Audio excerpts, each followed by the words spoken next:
ভারতীয় পাসপোর্ট ব্যবহার করে বিদেশে পাড়ি দিতে গিয়ে কলকাতা বিমানবন্দরে অভিবাসন দফতরের হাতে ধরা পড়ল বাংলাদেশি নাগরিক।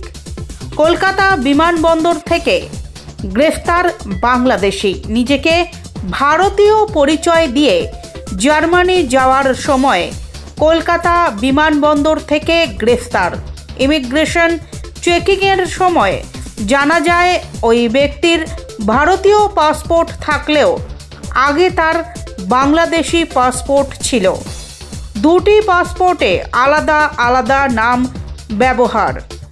সন্দেহ হওয়ায় সঙ্গে সঙ্গেই অভিযুক্তকে আটক করা হয়।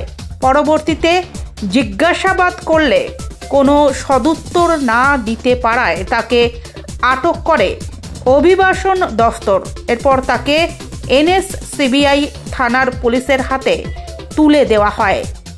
ধৃতকে আজ দুপুর 1টা নাগাদ ব্যারাকপুর আদালতে তোলা হবে। পুলিশ সূত্রের খবর অনুযায়ী ওই ব্যক্তি ভারতে বিভাস রায় নামে পাসপোর্ট ব্যবহার করে জার্মানি যাওয়ার চেষ্টা করছিল। অভিবাসন দফতরে পাসপোর্ট দেওয়ার সময় দেখা যায় ওই ব্যক্তির আরও একটি পাসপোর্ট রয়েছে বাংলাদেশের, সেখানে তার নাম সৌমিক বড়ুয়া। এরপরেই পুলিশের হাতে তাকে তুলে দেওয়া হয়।